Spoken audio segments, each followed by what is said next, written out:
Hola, hola a todos. Desde la librería Alberti, un lunes, estamos a día 25 de mayo. Hola a todos, Irena, a todos. Un gusto veros por ahí. Esta tarde nos vamos a conectar, vamos a presentar este libro que es de Carmele Hayo, La Casa del Padre. Estamos Carolina, todos amigos de las tardes, de los encuentros en Alberti a domicilio. Estamos ya trabajando, como sabéis, en un horario un poquito más corto, pero fase 1 en Madrid exactamente. La cosa se va normalizando poco a poco, la calle ya tiene mucha gente, hay muchas ganas de libros, que es lo más importante. Y estamos contentos porque muchas gracias a todos, Felipe, a todos, muchísimas gracias a todos por vuestros pedidos que van llegando poco a poco. La web sigue funcionando y oiréis también a lo mejor un poco los sonidos de las escaleras, de los niños que van hacia arriba a buscar los libros. Así que estamos esperando a Carmele Hayo, a Alba la veo ahí controlando la operación. Hemos hablado con ella hace un ratito y sé que estaba pendiente de esta conexión. Como os decía, esta es una de las novelas de la temporada, yo creo, aquí la tenemos, ¿no? La acaba de publicar, la publicó a finales de año Destino, y queríamos darle también la felicitación a Carmele por un premio muy bonito que le acaban de dar en el País Vasco, que es el premio 111 Academia, que es un premio de los lectores. Está teniendo muchísimo éxito. Ahí está Carmele, la vamos a invitar. Carmele, a ver si está por aquí. A ver si está aquí. Aquí está. Si Carmele no nos conocemos personalmente, esta es una cita a ciegas. Hola, Hola, Carmele. hola, ¿qué tal? ¿Qué tal? Encantada, encantada. Igualmente, ¿Qué igualmente. tal? ¿Me escuchas y me ves? Perfectamente. ¿Me oyes bien a mí Bueno, también? yo también te oigo, veo Ay, que no, no me he puesto cascos, no me he dado cuenta. Mira, mira, yo me los he puesto porque estoy aquí en la parte del fondo de la librería y hay ruidos de escaleras y de gente que entra por la puerta, de coches ya, ¿no? Ha cambiado completamente Ya, el plan de la sensación de la calle, ¿no? Así que, bueno, pues muy contenta de conocerte, por fin. igualmente, es un placer. Además, una librería como la vuestra, bueno, es un placer conectar con vosotras esta tarde. Se nos acabó el silencio, como dices, ¿eh? Ya se acabó el bendito silencio que teníamos alrededor y Se ya nos no tenemos acaba, más que ruido. Pero bueno. se nos ha acabado el silencio, desde luego.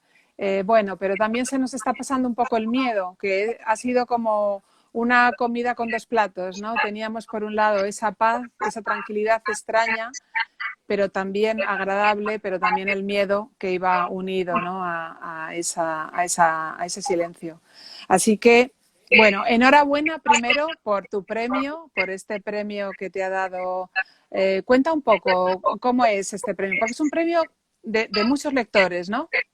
Sí, es un premio muy especial. A mí me ha hecho mucha ilusión porque es un premio pues, que lo dan los propios lectores, ¿no? La Eundamaica Academia, se llama Academia 111. En principio, es más de 100, en concreto son 200 ya lectores y lectoras que forman parte de esa academia y que durante todo el año pues, se comprometen a leer todos los libros que puedan de literatura en euskera, literatura vasca, y a valorarlos y a votarlos, ¿no? De alguna manera. Y al cabo del año, bueno, pues se elige uno, los lectores y las lectoras eligen el que más les ha gustado, bueno, y en este caso ha sido el mío, así que a mí me ha hecho mucha ilusión. Es un premio que tú ya habías ganado en el año 2006.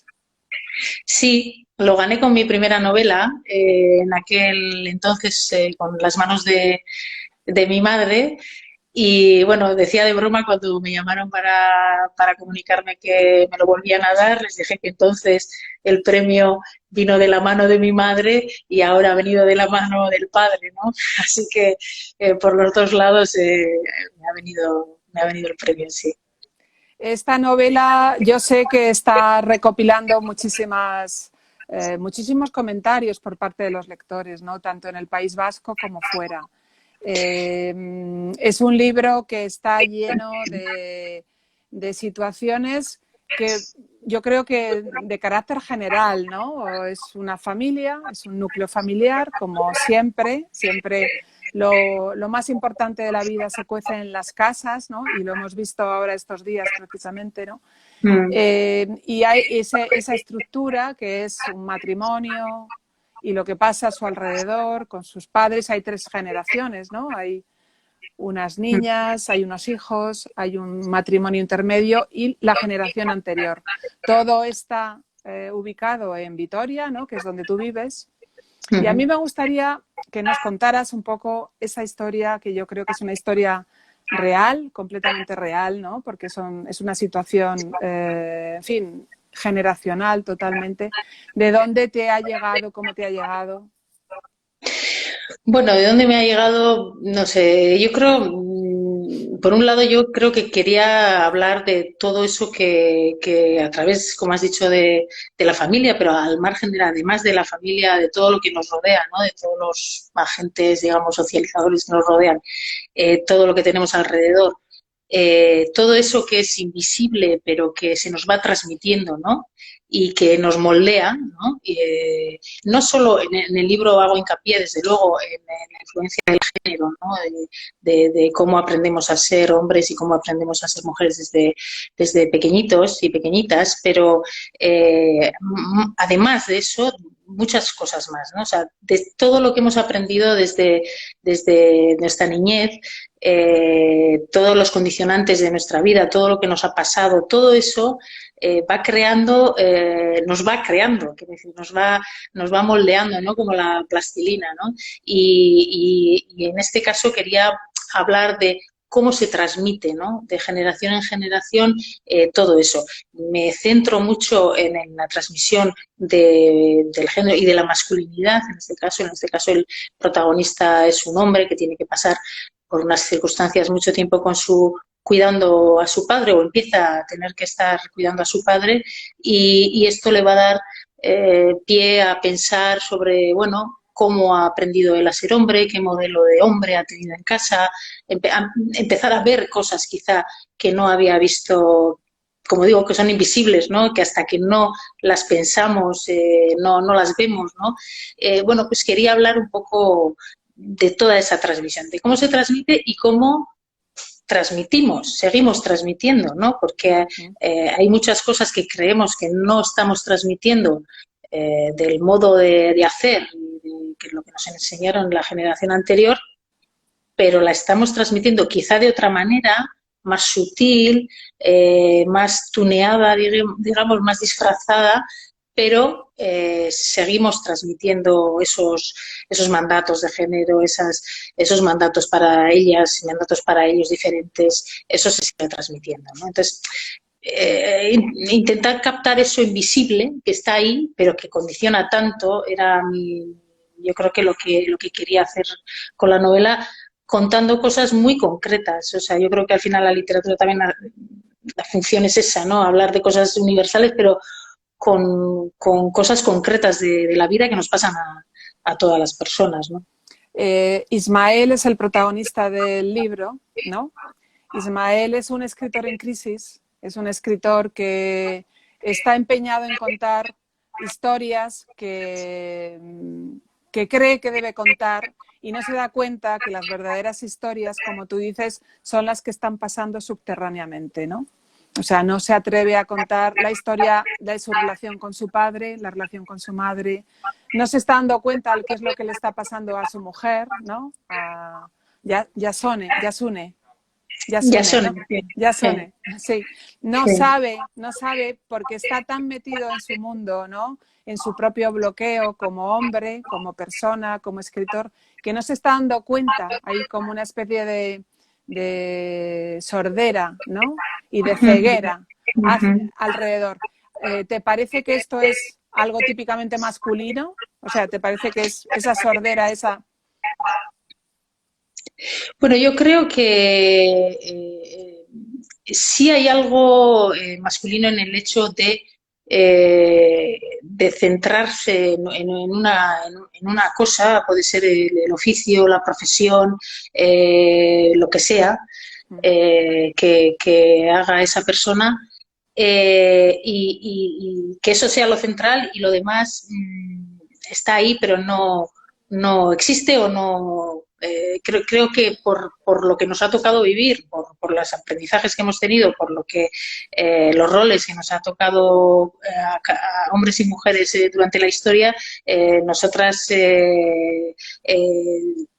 yo lo veo, por ejemplo, cuando hablo con colegas escritoras, ¿no? Ahora sí nos lo centramos en escritoras.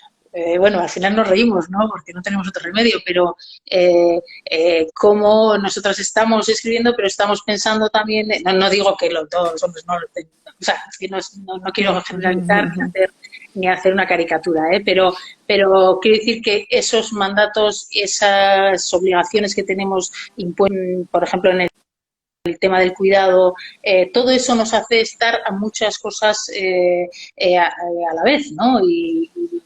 Y bueno, en la novela, por ejemplo, Yasone, la mujer de Ismael, se queja de que él entra en su búnker y a escribir su novela, su gran obra, y como si el resto del mundo no existiera, ¿no? Y además comenta que cómo escribir del mundo sin mirar al mundo y sin mirar a todas, en toda su amplitud, ¿no? A todas las partes, ¿no? Ahí es una historia que tiene que ver esto con el silencio y con el oído, yo creo, ¿no? Es el oído lo que tiene cortocircuitado Ismael. Ni siquiera se atreve a mirar en su pasado, donde hay unas historias también que tienen que ver con la historia del País Vasco, ¿no? Es la historia reciente del País Vasco. Hay un contexto del pasado que se pone muy suavemente, como toda la novela está hecha a base de pinceladas cortas, discretas, pero muy efectivas, ¿no? Esta situación del pasado a él le aterroriza, le tiene miedo, ahí tiene también un bloqueo, no es solamente un bloqueo personal, sino tiene un bloqueo con su propia historia, ¿no? Con la historia que tuvo que vivir como generación. Sí, es difícil escribir, yo creo, sin eh, o sea, intentando ocultar partes de tu historia o no queriendo entrar en partes de tu propia historia, ¿no? Yo creo que el hecho, él no quiere pensar o en lo que en algunos sucesos de su infancia, no quiere tampoco entrar en todo lo que ocurrió en su juventud o no quiere analizarlo, no quiere reconocer ciertas cosas y el hecho de no reconocer esas cosas también yo creo que le dificulta entrar a analizar lo que ocurre en la vida normal, incluso poder escribir honestamente, ¿no? Poder escribir sinceramente, ¿no? O una historia que no tiene por qué ser la suya, pero creo que tener la suya clara y reconocida y sabiendo de dónde estás, es que yo creo que una de las, bueno, de las ideas del libro es precisamente esa, ¿no? Reconocer dónde te encuentras, ¿no? Y qué te ha pasado en tu vida para llegar a ese lugar, ¿no? Yo creo que reconocer eso es importante, reconocer desde dónde estás mirando al mundo y qué es lo que te ha llevado a ese lugar, ¿no? Entonces yo creo que él rechaza todo eso, está buscando una historia, pero es difícil encontrar una historia si no tienes clara, yo creo que la tuya, ¿no? Está buscando donde no tiene que buscar, precisamente, ¿no? Está más pendiente de lo que se espera de él, ¿no? De la crítica, del reconocimiento. Él tiene por fin la posibilidad de que se le publique en Madrid, ¿no? Se habla pues de por fin salir de su ámbito, pues la fama, ¿no? O algo así. ¿Es una experiencia tuya, Carmele, esto? No exactamente, no estoy escribiendo pensando en una experiencia mía. Yo quería, me interesaba mucho eso que has dicho tú, ¿no? Pensar, escribir pensando, por ejemplo, en tener un éxito o tener, pero precisamente lo quería hilar con los mandatos de la masculinidad, ¿no? Ujú. Uno de los mandatos es tú has de tener éxito en el trabajo o en lo que emprendas, en lo que hagas, has de tener éxito. Entonces, esa obsesión le ciega al final para incluso para crear, ¿no? Eso es lo que me interesaba de esa obsesión que tiene además de demostrar a su padre que ha triunfado, ¿no? Que por fin, a pesar de que siente que le han decepcionado de alguna manera, porque no ha seguido el modelo de hombre que su padre hubiese querido, le dijo que su padre hubiese querido tener, bueno, quiere por lo menos en la escritura, que ha sido su camino, que ha tenido cierto éxito, quiere por lo menos ahí, bueno, tener éxito para, sobre todo, para demostrar a su padre que, bueno, pues mira, en algo he tenido éxito. Y escribir así, yo creo que no, creo que es difícil llegar a contar algo, que es difícil llegar a conectar también realmente, porque si algo tiene la escritura, yo creo que, y se dice en el libro, Ujú. se habla de la escritura como un lugar en el que aparecen las verdades, ¿no? Las verdades, no la verdad, sino la verdad de cada uno, ¿no? No la verdad de las cosas que le han pasado, pero sí de las verdades que quiere transmitir, ¿no? O lo que cree, o lo que las palabras en el libro se dicen las palabras de plomo, ¿no? Las palabras que pesan pues en contraposición con estas otras palabras de poco peso, de bisutería que utilizamos diariamente en nuestras conversaciones. Tú has querido en esta novela, yo no he leído, es la primera que leo, lo siento, voy a leer las anteriores, pero el estilo que tú utilizas es un estilo desprovisto de pedrería, por así decirlo, ¿no? Has dicho la palabra bisutería, pero se me ocurre que es algo así, ¿no? Es como un estilo minimalista, si se puede llamar de esa manera. Eh, ¿Es el lenguaje hace la historia o es la historia la que te pide ese lenguaje? Me pide, es mi forma de escribir. Cuando escribo tengo me preocupa mucho que se vea la mano del, quiero decir, el objetivo yo tengo una imagen en la cabeza, quiero trasladar esa imagen a la cabeza del lector y creo que mi función es eh, si quiero mostrarle una imagen que está, por dar un ejemplo, una imagen que está al otro lado de una ventana, ¿no? Mi función es limpiar esa ventana, ¿no? Y limpiarla lo mejor posible para que ese lector pueda ver lo que hay al otro lado de la ventana lo más claro posible. Lo que no quiero y lo que me da miedo, lo que quiero evitar a toda costa es que se vea mi mano limpiando el cristal. Eso es lo que, o sea, no quiero decir, mira, no me gusta esa sensación de hacer malabarismos o mira qué bien te digo esto, o qué bien te... creo en la efectividad del texto, porque la efectividad del texto le da la belleza al texto. Esa es mi manera de entenderlo, ¿no? Y sí, y mi manera de escribir en ese sentido es siempre, por ejemplo, cuando corrijo, eh, corregir para mí es quitar maleza, ¿no? Muchas veces, ¿no? O sea, Ujú. quitar palabras, quitar, más que añadir, más que adornar, bueno, yo creo que las palabras no son adornos, ¿no? Son parte de la maquinaria que pone en marcha un relato, ¿no? Son los ladrillos, ¿no? Los ladrillos sobre Exactamente, son los los que se ladrillos. va haciendo la pared y luego la casa, ¿no? Finalmente la casa. En cuanto al lenguaje, tú eres la traductora, ¿no? Tú eres tu propia traductora. Tú escribes en euskera, ¿no? Uh -huh. Y luego te traduces al castellano. O sea que escribes dos libros casi, ¿no? Sí, sí, la verdad. es más que una traducción, es una reescritura siempre, porque yo soy bilingüe, yo cuando hago la traducción escribo el libro en castellano, más que traducirlo, ¿no? Porque recuerdo que con las manos de mi madre fue mi primera experiencia traduciéndome, comencé a hacer una traducción, digamos, literal, y bueno, no se parecía en nada al original, ¿no? Necesitaba reescribir y decir cómo escribiría yo esto en castellano, y es lo que hago en todas las traducciones. Y, y es un ejercicio, es duro, ¿no? Porque es duro, pero a la vez es enriquecedor, porque te ves, yo creo que es una manera es como ver tu propia escritura como a través de un espejo, ¿no? Es como ver cosas de tu escritura que no ves cuando escribes, ¿no? Yo cuando me estoy traduciendo o estoy escribiendo en castellano lo que he escrito en euskera, me doy cuenta de cosas que hago en euskera que en el proceso de escritura original no he visto.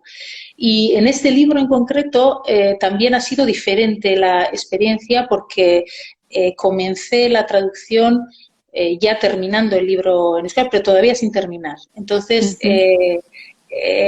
traducía sobre un texto que estaba vivo todavía, ¿no? Y eso todavía ha sido como más locura, ¿no? Porque pasaba de un idioma a otro, y bueno, pues ha sido tal y como lo has dicho.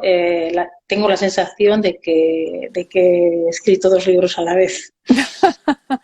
Bueno, ahí no es muy normal, ¿no? Yo creo, escritores que se traduzcan. Por ejemplo, me parece que Bernardo Achaga, que ha sido finalista contigo en este premio por sus casas y tumbas, por otra casa. Aquí teníamos la casa del padre, y Bernardo, que hablamos un día con él también por Instagram hace poco, en estos días de confinamiento, es casas y tumbas en este caso, ¿no?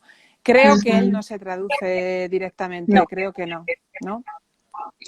No, además su mujer, su compañera, Es su compañera. traductora, y es ella, Asun Garicano, la que traduce sus obras. Luego creo que entre los dos, quiero decir que habrá un trabajo de entre los dos, pero es ella la que traduce sus obras, sí.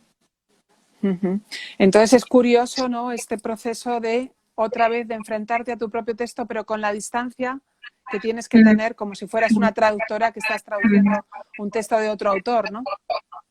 Sí, como lo bueno, o no sé, que tiene es que tengo licencia, ¿no? Que no tengo que pedir permiso a la autora para decir esto de una manera o decir de otra, ¿no? Y que, bueno, o me pido permiso a mí misma, y hay cosas que cambio, ¿no?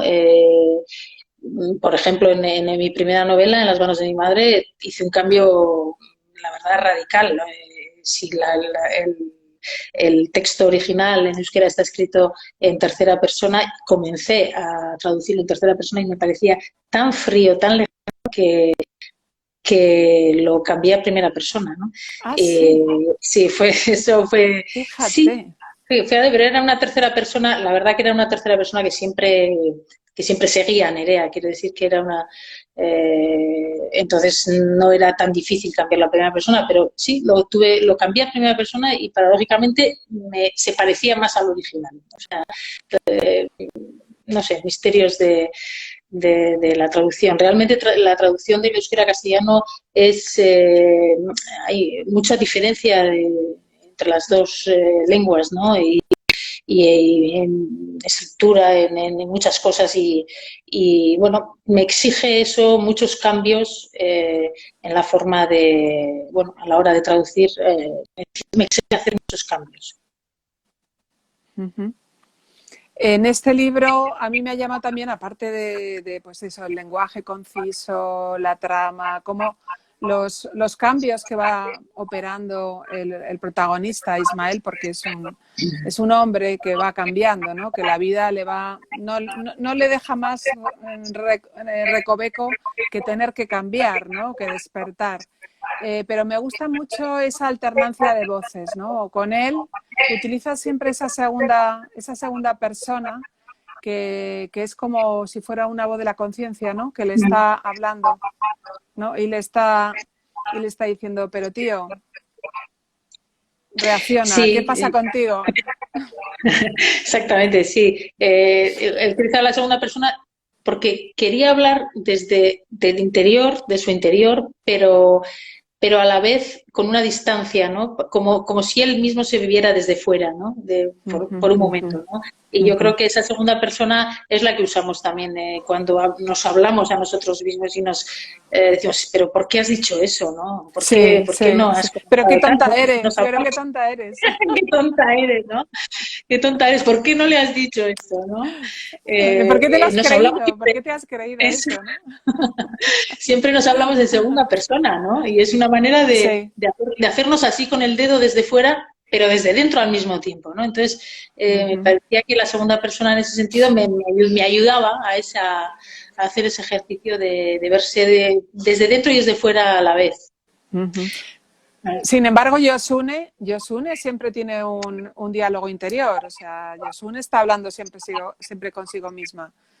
Sí, bueno, me interesaba cómo cambiaba, los tres personajes tienen cada uno sus capítulos y quería también que hubiese un cambio, ¿no?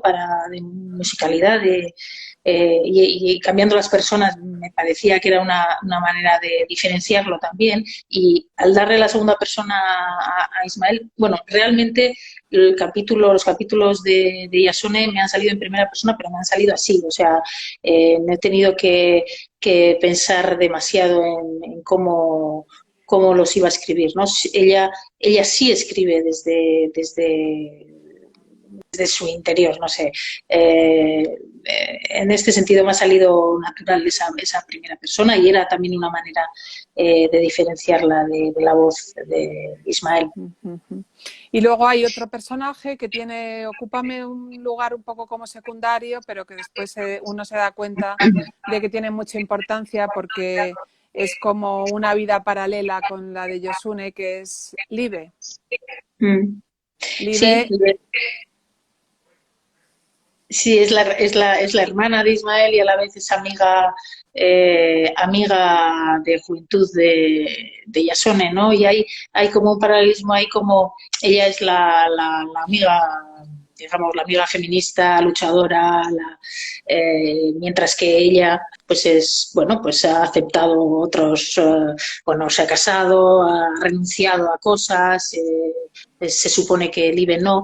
Y ahí quería jugar también un poco lo que son las apariencias y lo que ocurre en realidad, ¿no? Porque Ives va a darse cuenta en un momento dado que eso de transformar, lo que quería ella transformar el mundo, pues realmente no ha conseguido transformar mucho, que lo único que ha hecho ha sido huir de los problemas, ¿no? Y en cambio, su amiga desde ese lugar que no era el más revolucionario, ha hecho su pequeña revolución, ¿no?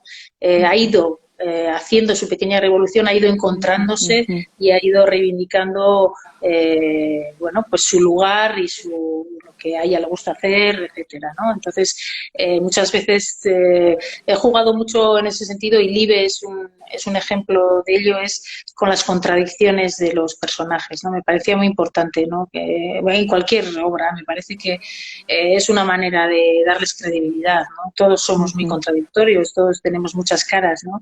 Y creo que presentar las contradicciones de los personajes también los hace más creíbles. No hay estereotipos finalmente, ¿no? Puede parecer que el mundo está lleno de estereotipos, pero realmente no lo es, ¿no? Libe es exactamente eso, un estereotipo de una mujer muy libre, que ha decidido vivir su vida por encima de cualquier cosa, y muchas veces nos quedamos encandilados con personajes como Libe, ¿no? Que sirven simplemente como modelo, nada más, porque después son de carne y hueso, y cuando esa carne y hueso se corporeiza te das cuenta de que a lo mejor no hay tanta revolución detrás, ¿no? Sí, cómo les afecta muchas cosas igual que les afectan a los demás. Por ejemplo, hay un tema, el de la culpa, ¿no? Que aparece en las dos protagonistas, que es muy de mujeres, ¿no? Muy de mujeres, sí. De sentir la culpa, ¿no? Sentir la culpa, una puede ser por no haber cuidado a su madre, otra por cuidar demasiado y no haber hecho lo que tenía que hacer, que era escribir, que era lo que ella quería hacer. O sea, eso que llevamos en el ADN, no en el ADN, nos lo han enseñado. Nos lo han enseñado. En el ADN no. Nos lo han enseñado. Eso le ocurre tanto a ella como les ocurre a las dos, a pesar de ser mujeres muy diferentes y que han elegido caminos en la vida muy diferentes, ¿no? Entonces hay cosas que ella, la culpa o también al final, esa obligación de tener que cuidar, a pesar de que ella se fue y no se quedó a cuidar a su madre, digamos, está ahí la culpa, ¿no? Y está ahí ella les llama los cinturones imaginarios, ¿no? Eso que te lleva, o esa vieja guerra que le llama, ¿no? Que te lleva a hacer lo que desde pequeña te enseñaron que te corresponde, ¿no? Entonces, eso está ahí, ¿no? Elijas el camino que elijas, eso ahí está. Ahí también tocas, desde luego como contexto, como fondo, el tema del conflicto vasco. Lo nombras un poquito nada más, pero tiene un peso muy importante, ¿no? En la vida, sobre todo de Ismael, ¿no? Ismael está como aplastado por su falta de heroísmo, su falta de valentía, ¿no? Como si los héroes eran otros. Él no se quiso comprometer, tenía miedo por la cárcel, por las torturas, por las bombas, por la extorsión, por aquel clima de aquellos años tan violento, ¿no? Y tan difícil. Lo has tocado, es un tema que inevitablemente, ¿no? Tiene que aparecer en la novelística. Tiene que aparecer porque ha sido el decorado de nuestras vidas, ¿no? Hemos vivido con ello con una, entre comillas, normalidad, o sea, como hemos nacido con ello ya, ¿no? Y nos ha condicionado muchísimo la vida, ¿no? Y nos ha condicionado las relaciones sociales, nos ha condicionado, bueno, a algunos les ha condicionado muchísimo más, ¿no? Pero a cualquiera nos ha condicionado nuestras amistades o muchas cosas hubiesen sido diferentes, ¿no? Eso es lo que dice también en la novela, ¿no? Quizá si Yasone misma dice, si yo no hubiese tenido miedo de estar con Jáuregui porque estaba ahí un poco metido en todo esto, quizá hubiese sido la pareja de Jáuregui. O sea, cómo es una manera también de mostrar cómo lo que sucede en la sociedad, en el momento histórico que te toca vivir, cómo te afecta, no solo porque luego en los libros de historia aparecerá, sino que te afecta en tu vida íntima, ¿no? En tus relaciones, incluso no sé, en las parejas que vas a tener, o sea, en todo lo que vayas haciendo, ¿no? Y claro, y desde luego no entro en el fondo, no entro profundamente, pero tenía que aparecer porque es un condicionante importante de las personas que hemos nacido aquí y hemos vivido aquí de mi generación, ¿no? Nacidos a finales nacidos en los 60 o principios de los 70, ¿no? Como es tu caso, ¿no? Que vivisteis todos los años durísimos, los años 80, 90. Sí. Los padres, también es muy interesante, ¿no? Las relaciones familiares. Los padres tanto de Yasone como de Ismael, ¿no? Me parece recordar, ¿no? Que los padres de Yasone, que no es su nombre, ella se llama Asunción, pero Yasone, sí, es la traducción. Yasone. Es la traducción en euskera de Asunción. Yasone, exactamente. También, ¿no? Esta asimilación, casi por el ambiente, ¿no? No había más remedio que si no te quedabas fuera, ¿no? Si no tenías ese nombre, el nombre en euskera, necesitabas participar, ¿no? De todo esto. Bueno, quería recoger la historia también de todas las familias que vinieron a vivir aquí, ¿no? Y las generaciones, o sea, que nacieron aquí, pero que les costó mucho reconocerse o que les reconocieran en muchos casos que eran de aquí, ¿no? Y esta manera que ella tiene ella se avergüenza de su familia, que viene de fuera, se avergüenza de su nombre, cambia, se pone Yasone. Bueno, creo que también era importante recoger eso, ¿no? Porque es real también.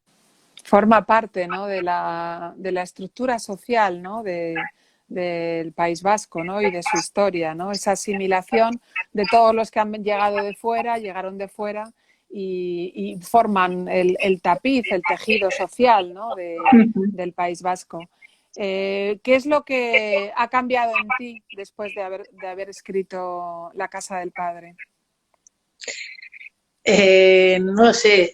Yo creo que este libro me ha ayudado sobre todo a bajar a lo concreto ideas abstractas que tenía en la cabeza, ¿no? Abstractas o por lo menos que las tenía en la teoría, eh, en mi cabeza, pero el ejercicio de llevarlas al terreno cotidiano, a una cocina, a la mesa de una cocina, al despacho de una oficina, no sé, llevarlo a situaciones muy concretas me ha ayudado a mí también para verlas más claras, ¿no?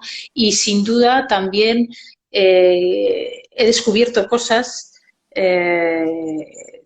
que de alguna manera forman parte de mi vida también, ¿no? No como se cuentan ahí o no, pero muchas cosas que le ocurren a Libe, que le ocurren a Yasón y que le ocurren a Ismael, porque me he visto reconocida en muchas cosas que les ocurren a los tres. Bueno, pues las he visto también en otras circunstancias, pero en mi vida, ¿no? Y te ayuda también bueno, pues a analizar también cosas de tu vida, ¿no? Pero sobre todo yo creo que a mí me ha ayudado a aterrizar esas ideas más abstractas y luego, joder, ha sido un libro que me ha costado, que me he peleado mucho con él, ¿no? Que me ha costado escribir porque tenía yo creo que mucho miedo precisamente por el tema, ¿no? Y tenía mucho miedo en caer en generalidades, en hacer una caricatura, hombres, mujeres, nada. Sí. Tenía muchísimo miedo de eso, ¿no? Y por eso he intentado, bueno, entrar en los tres personajes en distintos puntos de vista, en la complejidad, en las contradicciones, o sea, en todos los matices, ¿no? Quería entrar con todos los matices y bueno, me ha ayudado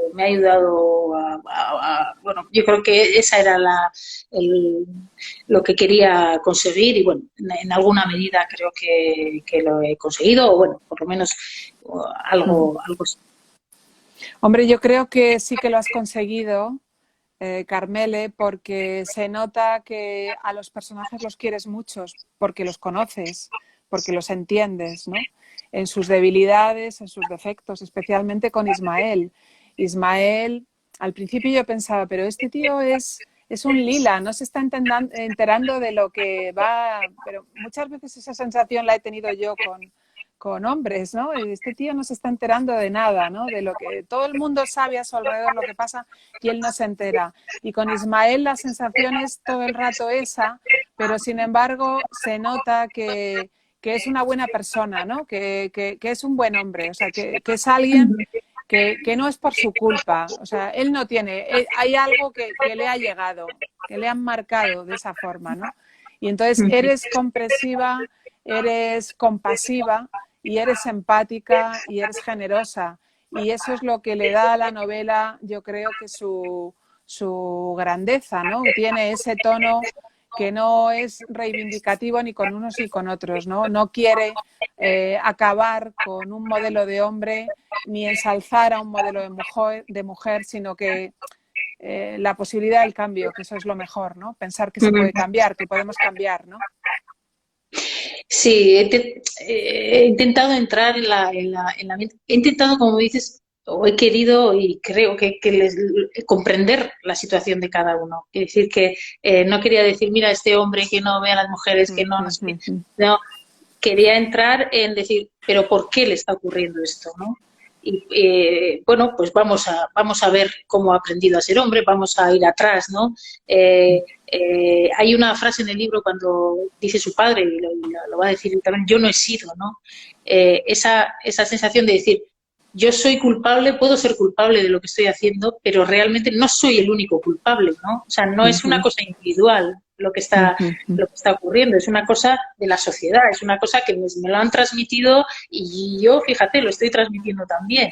Entonces, bueno, pues en ese sentido sí que entiendo a todas las partes, ¿no? De alguna manera, ¿no? O intento entender, decir, bueno, eh, has hecho esto no porque se te ha ocurrido así de repente, sino porque tú vienes ya de todo eso que te han enseñado y esto te ha llevado aquí, ¿no? Entonces, bueno, creo que sí he hecho un esfuerzo en ese entender. Y otra cosa que no he querido con el libro es convencer a nadie de nada. Quiero decir, quería mostrar lo que cada uno ve, ese era el objetivo, ¿no? Mostrar lo que cada uno ve y con esa complejidad, viendo esa complejidad, bueno, si el lector o la lectora llega a alguna conclusión y si el lector concretamente se une a esa bandada de pájaros que cambia de rumbo, pues bienvenida, ¿no? Es lo mejor que puede pasar.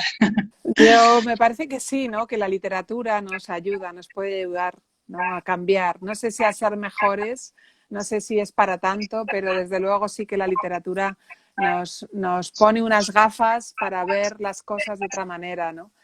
Y ahí es donde reside el enganche precisamente de la lectura y de los libros. Por eso queremos leer novelas para ver cómo les va a otros, ¿no? Cómo se las han apañado otros. Y cuando las circunstancias como en la casa del padre son circunstancias que conocemos, que hemos vivido, ¿no?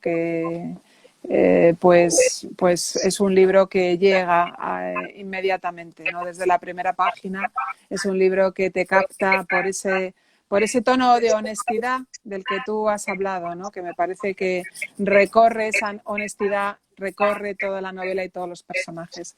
Así que yo te doy mi enhorabuena, Bueno, muchísimas Carmele. gracias. Te agradezco un montón que hayas aparecido aquí en esta ventanita. Me gustaría mucho más que nos viéramos en persona. Ojalá pronto. Sí, yo creo que, bueno, esto no durará para siempre, ¿no? Espero que, bueno, ha sido para mí un placer y un honor estar aquí conectada con vosotras. Hacéis desde luego una labor maravillosa, ¿eh? Esto de inyectar esta, el gusto por la lectura y en la gente yo creo que una de las cosas, y además con todo lo que ha pasado, que hemos visto, bueno, de toda la cadena de libros importante, ¿no? Todas las editoriales, pero el papel de los libreros, de las libreras es fundamental, ¿no? Yo lo digo no como escritora ya, lo digo como lectora, ¿eh? A mí me parece que ir a una librería y que la persona que está en esa librería te diga, ha llegado una cosa que te va a encantar, eso para mí es el mejor regalo que te pueden hacer, ¿no? O mira esto, eso es, bueno, creo que hacéis, y lo digo sinceramente, no es peloteo, No, hacéis un papel, bueno, muy importante. bueno, nos gusta mucho lo que hacemos e intentamos hacerlo bien si podemos. Es un oficio muy bonito, pero también intenso, en el que hay que trabajar mucho, pero desde luego cuando sí que hay turno para preguntas, podemos dejar un espacio ahí para preguntas, Felipe. Si te animas, si alguien se anima a hacer una pregunta, por supuesto que mantenemos esta conversación abierta, así que si hay alguien que quiera hacer alguna pregunta sobre la Casa del Padre, la Casa del Padre está disponible en nuestra web, también la tenemos aquí en la librería, os la podemos enviar a domicilio y si hay alguien que tenga curiosidad por algún aspecto de la novela o por Carmele, que la tenemos aquí para preguntarle cosas, pues es el momento. A ver si hay alguien sí, dice, no sé si lees la película, ¿en qué idioma piensas al escribir? ¿En qué idioma Bueno, cuando estoy escribiendo en euskera, pues en euskera, ¿no? Y yo supongo cuando estoy escribiendo en castellano. O sea, yo creo que pienso en euskera en general, y por eso también mi primera, cuando me pongo a escribir, escribo en euskera, ¿no? Pero es verdad que cuando me pongo a escribir en castellano estoy pensando en castellano, no sé, pienso en las dos, soy bilingüe Es total en ese bilingüe. sentido. Es bilingüe. Tienes la suerte, la inmensa suerte del bilingüismo. Que eso sí que es Sí, una gran además, suerte.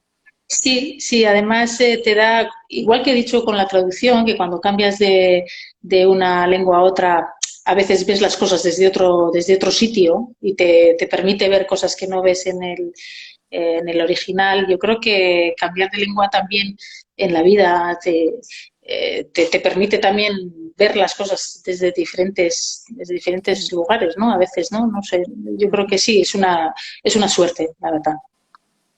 Muchas gracias, Felipe, a ti por plantear la pregunta. Es una pregunta interesante.